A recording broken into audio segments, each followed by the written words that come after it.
how can you explain why? This was a text question. Yeah. She says, why shouldn't I sin? How can you Ooh. explain why you shouldn't sin? All right.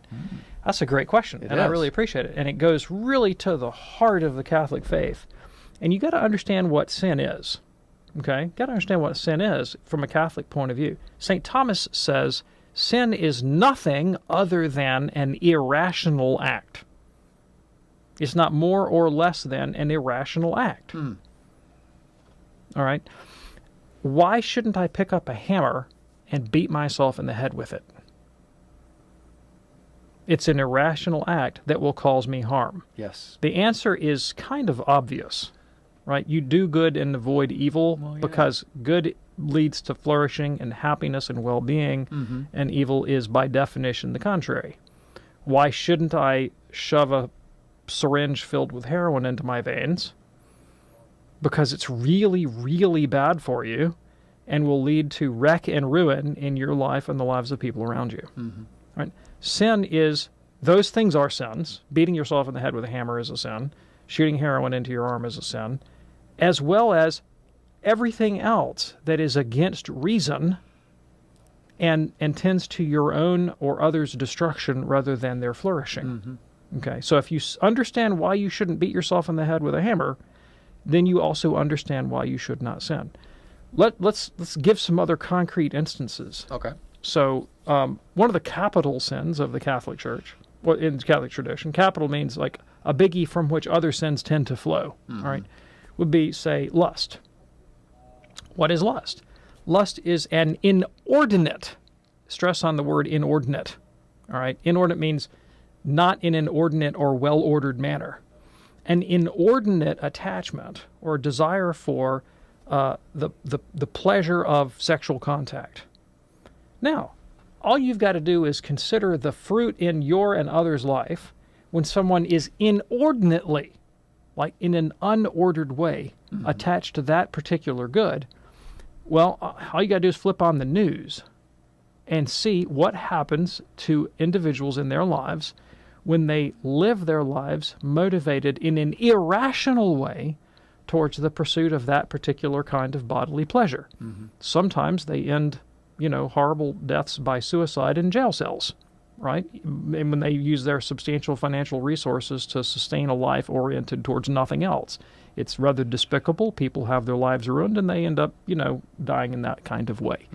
I remember one time I met a publisher. I have a relative who's a writer and has contact with a lot of these folks, and this guy met a publisher. I ran into him. I was at a party. We're shaking hands. I'm like, how are you doing? What's up with you? And he'd never met me before. And he said, hi, I'm so-and-so. And he began a litany of his accomplishments. Oh, my.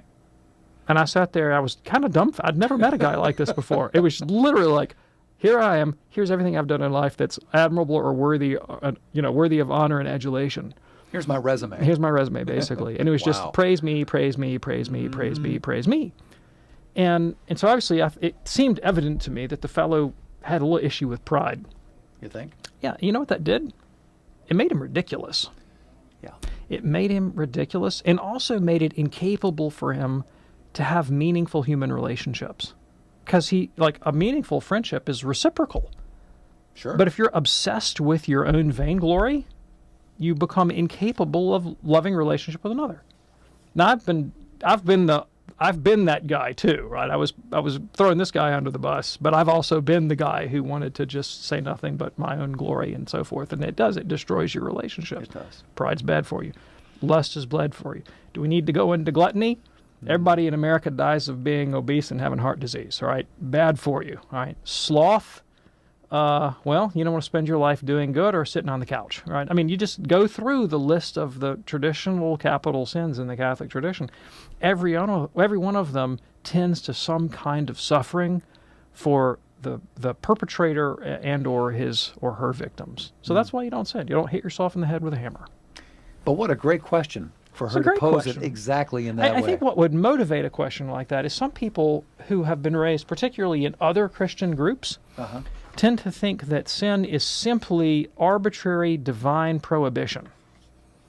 right? The kind of stuff that would get lampooned in a Monty Python skit, Yeah. Thou shalt not, eat cheese every other Tuesday, with one hand tied behind your back. I mean, that there's no sense to it. They don't see the reason behind it. It just seems like an arbitrary prohibition that serves no purpose, Sure. right? And there are some Christian groups that treat sin and vice and virtue as if they were simply prescribed by divine authority without reason.